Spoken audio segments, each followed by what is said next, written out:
오늘 말씀의 중심, 결론, 제가 질문을 한 가지 좀 드려보겠습니다. 우리는 다 하나님의 은혜로만 사는 하나님의 백성들이죠. 나는 하나님의 자녀. 어떻게 됐죠? 내가 잘 믿어서, 내가 잘 믿도록 하나님 은혜 주셔서 너희가 그 은혜를 인하여 구원을 얻고 그 은혜 때문에 하나님의 자녀가 됐어요. 물론 내가 잘 믿은 것 같지만 내 공로가 아니에요. 내가 믿어지도록 하나님 내게 은혜를 주신 거예요. 우리는 은혜로 하나님의 백성이 되었고 하나님의 은혜로 살아가는 하나님의 백성, 하나님의 자녀입니다. 질문, 그럼 내 안에 하나님의 은혜가 얼만큼 차 있을까? 내 안에 있는 하나님의 은혜의 분량은 얼만큼일까? 종지만큼일까? 간장 종지, 소금 담는 종지 요만한 거. 내 영혼에, 내 삶에 하나님의 은혜가 얼만큼 고여 있을까? 질문입니다. 오늘 이 기도의 시간에, 이 말씀 함께 나누는 이 짧은 시간에 이 질문 한 가지를 생각해 보세요. 내 안에는 하나님의 은혜가 얼만큼 차 있는가? 내 은혜의 분량은 어느 정도인가? 1절에 보면 문지막 밑에서 나오는, 스며 나오는 은혜예요. 이 은혜는 여기 뭐 동쪽으로 나와서 어디로 흘러가고 이거 다 우리 시간 많으면 성경 공부할 수 있지만 다 생략하고요. 이것이 갖고 있는 상징적인 이 환상 속에서 우리에게 주시는 하나님의 말씀, 메시지가 있잖아요. 문지막 밑에서 물이 나온다. 그것이 흘러내려가는 모습인데요, 스며 나오는 거예요. 문지막 밑에서. 오늘도 이 자리에 계신 저와 여러분, 우리 성전의 문지막을 넘어오신 겁니다. 그렇죠? 어떤 사람들은 문지막도 안 밟아. 그 밑에는 어쩌고 저쩌고 다 쓸데없는 소리인 거예요. 여러분, 우리 예동교회 문지방은 어딜까요? 저 차단기가 있는 거기부터일까요? 성전 여기 들어오는 유리문일까요? 저 뒤에 예배실의 뒷문일까요? 어딜까요? 중요한 거는요, 내가 그 문지방을 넘어 여기에 와 있다는 겁니다. 평생을 다하여 성전의 문지방을 기쁨으로 넘어오시기를 예수님의 이름으로 축원합니다. 성전 문지방 닳도록 넘어오는 사람이, 그 사람이 이기는 사람이에요. 왜 그런지 아세요? 내 평생의 선하심과 인자하심이 반드시 정령 나를 따르리니 내가 여호와의 집에 영원히 살리로다. 그러니까 제일 수지 맞는 사람, 제일 행복한 사람, 결국 인생에서 승리하는 사람은 성전 문지방이 닳도록 드나드는 사람이에요. 여호와의 집에 영원히 사는 사람이 이기는 사람입니다. 이렇게 말씀드려서 죄송한데 인생이 다 연약하니까 어쩔 수가 없어요. 우리 인생을 요양병원에서 마감을 하지 않습니까? 병원에서 대부분 마감을 하는데 그날이 온다 하더라도 그날이 언제 어떻게 올지 우리 잘 모르잖아요. 그러나 내가 걸을 수 있는 한, 내 걸으면 성전 문지방을 한낱없이 내가 드나들겠다. 왜요? 그 앞에 내가 여호와의 집에 영원히 거하리로다. 시편 23편, 여호와는 나의 목자시니 내가 부족함이 없으리로다. 정말 여러분, 하나님 한 분 때문에 부족함이 없으십니까?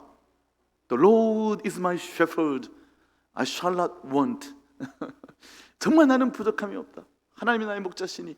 그 시편 23편의 그 놀라운 찬양, 그 놀라운 믿음의 고백이 맨 마지막 어떻게 끝납니까? 나는 여호와의 집에 영원히 거하리로다. 그 이유가 있잖아요. 평생, 나의 평생, 내가 죽는 날까지 하나님의 선하심이, 하나님의 인자하심이 성전 문지방을 닳도록 넘나든 내 삶을 쫓아오셨다. 이 고백인 거예요. 누가 이 성전 문지방을 넘나들겠어요? 아니, 좋은 거, 선한 거, 기쁜 거, 재미있는 거, 즐거운 거 다 공치러 가면 저기 어디 스코틀랜드 바람 부는 바닷가, 거기도 가봐야죠. 한번 가보세요. 저하고 같이 갈까요? 제가 안내해 드릴게요. 제가 부킹을 해드릴 수 있을까요? 아마 할 수 있을걸요. 여러분, 좋은 거 많이 보시고 좋은 것도 많이 드시고 좋은 데도 많이 가시고, 우리가 100년도 안 되는 이 짧은 인생, 여기가 나그네 길이지만 소풍 나와 있잖아요. 소풍을 남았으면 김밥을 맛있는 걸 먹어야죠. 그렇죠? 김밥도 맛있는 거 먹고, 하나님 우리에게 주신 삶을, 그러나 그 모든 곳에서 야, 저기 가니까 좋더라, 저거 하니까 좋더라, 이게 최고더라, 내가 스코틀랜드 바닷가에서 내가 공을 쳐본 사람이야 막. 그것도 좋아요. 진짜 좋은 거는 주의 선하심과 주의 인자하심이 평생 나를 쫓아오셨습니다. 난 하나님 집에 문지방을 넘나드는 게 내 삶의 최고의 행복이었습니다. 이 고백이 있어야 되는 거예요. 자, 왜 그러냐? 그 문지방에서 하나님의 은혜가 스며 나오고 있었어요. 여러분, 스며 나오는 은혜라도 은혜인 거예요. 여러분, 스며 나오는 은혜라도 은혜라고요. 하나님 주시는 거니까. 여러분, 겨자씨만한 믿음이 어떤 믿음일까요? 눈에 보이지도 않는 스며 나오는 은혜 같은 거예요. 깨알 같은 거예요. 눈에 보이지도 않아. 스며 나와. 이게 뭐야? 그런데 은혜인 거라. 하나님 전에 나왔어요. 근데 뭐 하나라도 말씀이 내게 떨어지는데 생각하게 하고, 뭐 되돌아보게 하고, 뭔가 새로운 삶을 소망하게 하고, 하나님을 믿으려고 하고, 뭔가 내 마음에 새로운 변화를 일으키는 작은 것 하나가 내 저 밑에 어디서 잘은 모르지만 스며 나오는 것 같아도 그 은혜를 사모하셔야 돼요. 거기에서 시작하는 거예요. 그것 때문에 이 금요일 저녁 불금이 아니라 이 저녁 성령의 불 받으려고 여러분 나오신 건 아니겠어요? 질문은 계속됩니다. 내 안에 있는 질문, 내 은혜의 분량은 얼마일까? 첫 번째, 스며 나오는 정도의 은혜라도 하나님 주시는 은혜예요. 그 은혜를 사모하셔야 돼. 그냥 왔다 그냥 하지 마시고, 물론 문지방 넘어왔는데 내가 오늘 괜히 와서 힘들어 죽겠는데 뭐 그러다가 돌아가실 수도 있지만, 그러나 내 안에 가랑비에 옷 젖는다고요. 스며드는 거예요. 은혜가 스며드는 거예요. 그 다음 2절 말씀 마저 읽어볼게요. 2절 말씀 맨 끝에 보면 스며 나오더라. 제 얘기가 아니에요. 스며 나오는 문지방 밑에서, 성전 문지방 밑에서 스며 나오는 은혜, 여러분 누리시기를 축원합니다. 자, 쭉 내려가면 다 아시는 말씀이잖아요. 근데 스며 나오는데 어느새 그게 발목에 찼어요. 천척쯤 걸어가니까, 1000걸음쯤 걸어간다고 볼까요? 한 450m쯤 된대요. 성전에서부터 쭉 한 450m 걸어가 보니까, 처음에 스며 나와가지고 은혜인지 아닌지, 내가 은혜 받았나 안 받았나, 뭔가 받은 것 같기도 하고 안 받은 것 같기도 하고 그랬는데, 어느새 한 500m 걸어가 보니까 발목까지 그 은혜가 올라오는 거예요. 질문은 계속됩니다. 내 은혜의 분량은 어디까지일까? 내 안에 하나님의 은혜는 얼만큼 채워져 있을까? 근데 그것이 또 1000척을 걸어가 보니까 무릎까지 올라온 거예요. 여러분, 우리가 믿음 생활을 10년, 20년, 30년 하지 않습니까? 신학의 연륜을 자랑하지 말라고 했는데, 요즘 들어서 제가 왜 이러는지 가끔 그 생각을 합니다. 제가 전도사 말씀 사역자로서의 삶을 시작한 지가 올해가 28년째더라고요. 적은 세월은 아니지만, 근데 제가 그런 생각을 해봐요. 난 28년이나 지났는데 뭐가 나아졌을까? 내 은혜가 얼만큼 더 채워졌을까? 나는 얼마나 더 성숙한 목회자가 되어 있을까? 나는 정말 목사다운 목사일까?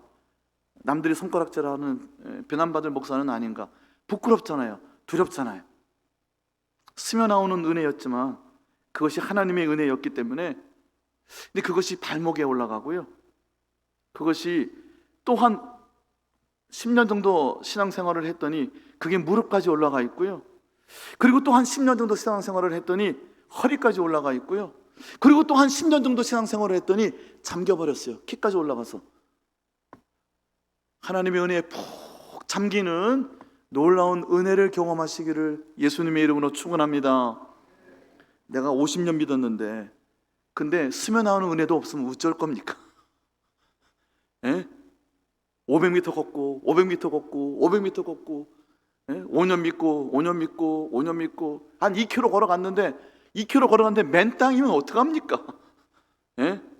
목사인데, 그것도 대교회의 목사인데, 장로인데, 직분자인데, 교회에서 안 해본 게 없는데, 근데 맨 땅에 그냥 헤딩하고 맨 땅 걸어가는 그런 믿음이면 어떡합니까? 계속되는 질문, 내 은혜의 분량은 어디까지일까? 거기까지가 5절까지의 말씀이에요. 자, 그 강이 성전 문지방에서 스며 나오던 그 은혜의 강줄기가 내 안에 발목에 차고 무릎에 차고 허리에 차고 키를 넘어서, 은혜에 잠겨 사는 거예요. 은혜에 잠겨 사는 거예요. 이게 우리가 신앙생활을 하는 우리의 삶의 목적이고 목표여야 되는 거예요. 그렇게 은혜에 잠겨 살면, 발목, 무릎, 허리 이렇게 은혜가 차오르는 삶이면 어떠한 일들이 일어나는가 다 아는 말씀이죠. 8절, 9절 읽어봅시다. 8절, 9절 함께 읽습니다. 그가 내게 이르시되 이 물이 동쪽으로 향하여 흘러 아라바로 내려가서 바다에 이르리니 이 흘러내리는 물로 그 바다의 물이 되살아나리라. 자, 8절만 다시 보여주세요. 8절에 이 바다는 어느 바다? 사해 바다. 왜냐? 그 바다 앞에 있는 땅 이름이 아라바니까. 아라바는 요단강 계곡 쭉 갈릴리 바다에서 사해로 내려가는 요단 계곡, 그걸 아라바라고 그래. 그 광야를. 그리고 그 사해 바다 바로 그 직전 거기가 아라바예요. 그러니까 여기는 이 바다는 그냥 바다가 아니고 죽은 바다예요. 너무 염분이 많아서 죽은 바다예요. 은혜의 강 줄기가 스며 나왔어요. 이게 은혜인지 아닌지 싶었는데 그게 어느새 발목에, 무릎에, 허리에 쳐다보니까 그게 도동한 강줄기가 되어서 죽은 바다로 들어가서, 이 은혜의 강줄기가 죽은 바다에 들어가니까 염분이 희석이 되기 시작하고 생물이 살 수 있는 바다가 되기 시작한다는 거예요. 죽은 바다를 살려내는 거예요.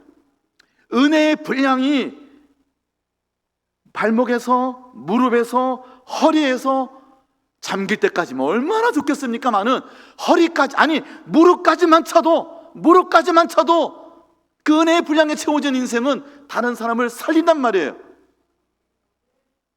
성전 문지방을 그렇게 밟고 드나들었는데 교회만 가면 누구 죽이고, 교회만 가면 누구 실망시키고, 교회만 가면 누구 실족시키고, 자기가 죽은 바다가 돼버리는 거예요. 내 은혜의 분량은 어디까지 채워졌는가 생각해 보시라고요. 9절 함께 읽습니다. 시작. 이 강물이 이르는 곳마다 번성하는 모든 생물이 살고 흘러 들어가므로 바닷물이 되살아나겠고, 이 강 각처에 그 죽은 바다를 살릴 뿐 아니라 각처의 모든 것을 살린다. 하나님의 은혜의 분량이 채워지는 인생은 어떤 인생? 살리는 인생이에요. 세우는 인생이에요. 살리는 인생. 얼마나 행복한 인생이겠어요. 그 사람이 어떻게 살릴까요? 그 사람이 살아있으니까 살리는 겁니다. 그 사람에게는 겨자씨만한 깨알같은 눈에 보이지도 않는 은혜지만 그 안에 생명이 있는 거예요. 하나님의 영생은 어떤 영생이죠? 죽어 천당 가는 생명이니까 얼마나 좋은 영생입니까? 근데 그 죽어 천당 가는 그 영생이 진짜 생명이기 때문에 그 안에 생명력이 있는 거예요. 생명이 있기 때문에 생명은 죽은 걸 살리는 거예요. 이 에스겔 37장에 가보면 마른 뼈가 있잖아요. 이미 죽은 지 오래된 뼈다귀밖에 없는 거예요. 근데 살이 붙어 어쩌고 저쩌고 그래봐야 그냥 겉모양만 있는데 생기야 들어가라. 하나님의 기운이 들어가니까 그 마른 뼈들이 하나님의 군대, 지극히 큰 하나님의 군대가 되잖아요. 하나님의 기운이 들어갔다면 생명이 들어가니까. 12절 읽어봅시다. 시작. 강 좌우 가에는 각종 먹을 과실나무가 자라서 그 잎이 시들지 아니하며 열매가 끊이지 아니하고 달마다 새 열매를 맺으리니 그 물이 성소를 통하여 나옴이라. 먹을만하고 그 잎사귀는 약 재료가 되니라. 아멘. 자, 문지방에서 나오는 거 성전 문지방입니다. 오락실 문지방이 아니에요. 백화점 문지방이 아닙니다. 여러분이 맨날 그렇게 죽으라고 닳도록 드나드는 문지방이 어딘지 잘 생각해 보세요. 성소를 통하여, 성소의 문지방이란 말이에요. 성전은 어떤 곳이죠? 구별된 곳이에요. 그렇죠? 성전은 어디가 성전이죠? 하나님이 계신 곳이죠. 하나님이 계시기 때문에 악한 영, 이 세상의 영은 감히 못 들어오는 곳이에요. 이 세상을 이기는 곳이에요. 그리고 우리가 피할 유일한 성소예요. 도피성이 어디죠? 16명 때려 죽이고 넘어와도 그 사람 버리지 말았어야 된다 어쩌고 난리가 났죠. 나라가. 저는 그 정치에 관심은 없어요. 자, 160명을 때려 죽였다 하더라도 그 사람이 도피성에 들어가면 아무도 못 건드려요. 그게 성소란 말이에요. 이게 맞는 비유인지 모르겠는데 하나님이 계신 거, 내가 도망칠 유일한 한 곳이 어디냐는 거예요. 내가 도망쳐도 누구도 보호해주지 못하는 데가 이 세상 전부예요. 그런데 거기만 들어가면 하나님이 나를 꽉 붙잡아서 나를 보호해 주신단 말이에요. 거기가 성소예요. 내가 도망칠 유일한 한 곳, 내가 참되게 쉴 수 있는 유일한 한 곳, 내가 겨자씨만한 스며 나오는 은혜라도 새로운 생명에 내 발끝이 닿을 수 있는 유일한 한 곳, 거기가 성전이란 말이에요. 하나님 계신 곳이라고. 물이 성소를 통하여 나오는데 각종 과실나무가 잎이 시들지 아니하며 열매가 끊어지지 아니하고 달마다 새 열매를 얻으리니. 와, 달마다 새로워요. 시절을 쫓아 그 시절에 제철 과일을 맺는다고요. 이런 어마무시한 삶을 사시기를 예수님의 이름으로 축원합니다. 달마다 새로운 그런 그리스도 안에 있으면 누구든지 새로운 피조물이라. 날마다 기가 막힌, 날마다 새로운 삶. 살아있기 때문에 그런 거예요. 살아있기 때문에. 잎이 시들지 아니해요. 왜? 끊임없는 이 은혜의 강줄기가 생명의 근원인 물을 공급해 주니까. 여러분, 이 똑같은 말씀이 이 에스겔 47장의 성전의 환상이 요한계시록 22장에 기록되어 있죠. 요한계시록 22장 1절 2절 말씀 자막에 보여주시고 함께 읽어볼까요? 시작. 또 그가 수정같이 맑은 생명수의 강을 내게 보이니 하나님과 및 어린 양의 보좌로부터, 하나님과 어린 양의 보좌로부터 나와서 성전 문지방에 스며 나오는 이 은혜는 하나님으로부터, 하나님 나 위하여 보내신 하나님의 아들 어린 양 예수 그리스도로부터 나오는 은혜의 물줄기예요. 자, 2절 말씀 또 함께 읽어볼까요? 시작. 길 가운데로 흐르더라. 강 좌우에 생명나무가 있어 12가지 열매를 맺되 달마다 그 열매를 맺고 그 나무 잎사귀들은 만국을 치료하기 위하여 있더라. 잎사귀가 무성해요. 근데 잎사귀만 무성한 게 아니라 그 잎사귀가 무성한 이유는 만국을 치료하는 잎사귀란 말이에요. 은혜의 분량이 얼만큼 차야 계세요? 발목이요? 무릎이요? 감히 허리 정도는 됩니까? 가슴 정도는 된가요? 아니면 키를 덮었을까요? 그 은혜의 물줄기가 내 삶에 얼만큼 채워졌는가가 내가 누구를 살리고 있는가, 내가 누구를 치유하고 있는가, 내가 있는 곳에 회복이 일어나는가.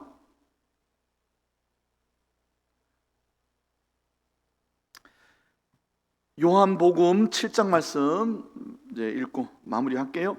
예수님께서 초막절은 광야 생활 때 비를 주셔서 이른 비 늦은 비 맨날 주셔가지고 풍성하게 추수하게 하셔서 감사. 그러므로 이 초막절에 이 물과 관련된 것은 비를 주신 하나님 그 축복에 감사하는 거예요. 자, 말씀 보여주세요. 37절 함께 읽습니다. 시작. 명절 끝날 곧 큰 날에 예수께서 서서 외쳐 이르시되 누구든지 목마르거든 내게로 와서 마시라. 이 초막절에 제사장들이 실로암가에 가서 금잔에다가 물 떠다가지고 그 내려갈 때마다 종려나무 흔들고 난리 납니다. 내려가서 다 떠가지고 또 올라오고 제단에다 붓고 초막전에 비를 주신 하나님의 은혜에 감사하는 행사예요. 그때 그 시절에 그 장면에 예수님이 누구든지 목마르거든 내게로 와서 마시라. 38절 읽어볼게요. 시작. 나를 믿는 자는 성경의 이름과 같이 그 배에서 생수의 강이 흘러나오리라. 자, 39절 마주 읽어볼게요. 시작. 이는 그를 믿는 자들이 받을 성령을 가르쳐 말씀하신 것이라. 거기까지만.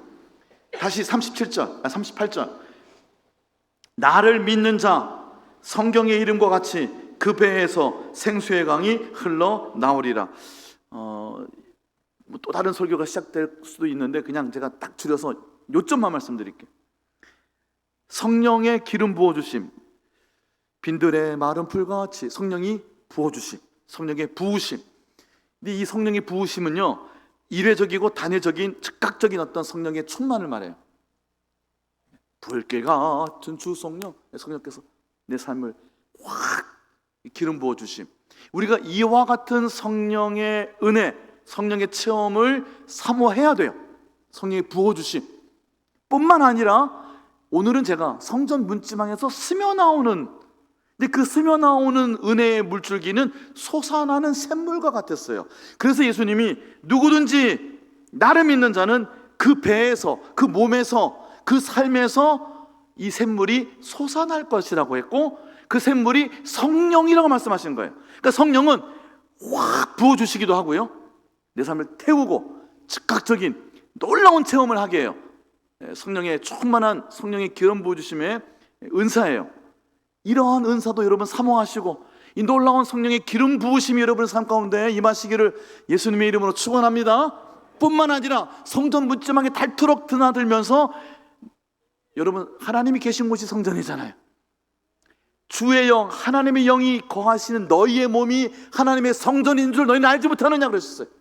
그러므로 내가 또한 성전이에요. 성령이 내 안에 오셨어요. 성령을 부어주셨기 때문에 나는 예수를 믿게 된 것이고, 그 은혜에 따라서 믿어지게 된 것이고, 믿음으로 예수님을 영접한 거예요.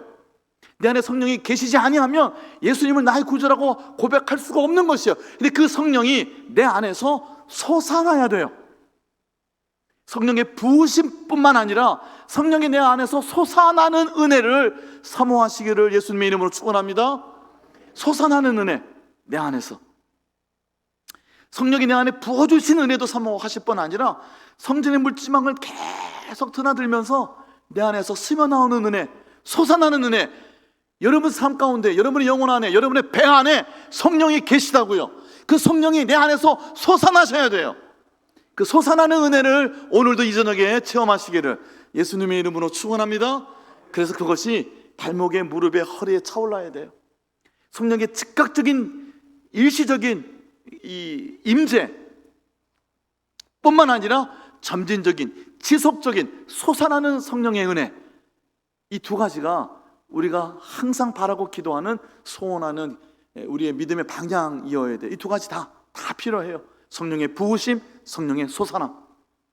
오늘도 여러분 이럴 수 있어요. 아유, 금요 기도회 갔는데 기도도 안 되고 뭐 그냥 괜히 갔다 싶기도 하고 덥기만 하고, 목사님 설교는 또 왜 이렇게 길어, 재미도 하나도 없고 막 그럴 수도 있어요. 그렇죠? 기도회 인도하는데 뭐 이렇게 소리를 크게 질러, 그냥 조그맣 기도하지 뭐 별 생각이 다 날 수도 있어요. 기도 은혜도 하나도 안 되고. 아니요, 그래도 뭔가 불길 같은 그런 은혜도 있어요. 부어주심도 있단 말이에요. 그런데 솟아나는 은혜가 있어요. 스며나는 은혜가 있어요. 젖어들고, 그것이 점점 발목으로, 무릎으로, 허리로 올라와야 돼요.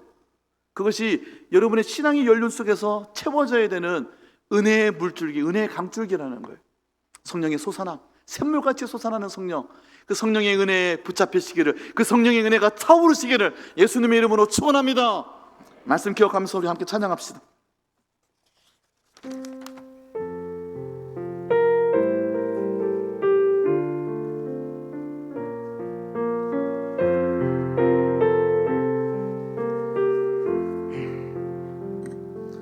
내 주의 은혜 강가로, 저 십자가의 강가로, 내 주의 사랑 있는 곳, 내 주의 강가로, 내 주의 은혜 강가로, 내 주의 은혜 강가로, 저 십자가의 강가로, 내 주의 사랑 있는 곳, 내 주의 강가로,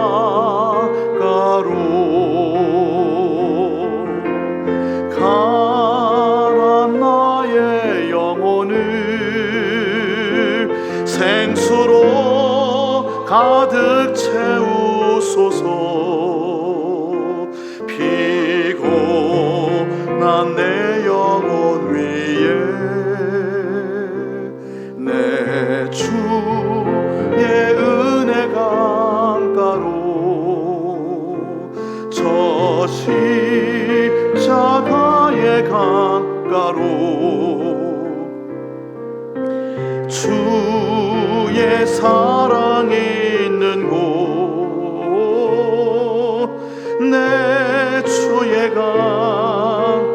다시 한번 찬양합시다. 뒤에 소동 좀 해주실래요? 내 주의 은혜 강가로, 내 주의 은혜 강가로, 저 십자가의 강가로, 내 주의 사랑 있는 곳, 내 주의 강가로, 가라앉 나의 영혼을, 가라앉 나의 영혼을 생수로 가득 채우소서. 피곤한 내 영혼 위에 내 주의 은혜 강가로, 저 십자가의 강가로, 내 주의 주의 사랑 있는 곳 내 주의 가까로 가라 나의 영혼을 가라 나의 영혼을 생수로 가득 채우소서 피곤한 내 영혼 위에 내 주의 은혜 강가로 저 십자가의 강가로 내 주의 사랑 있는 곳 내 주의 강가로 이 시간 우리 한번 다 같이 기도하실 텐데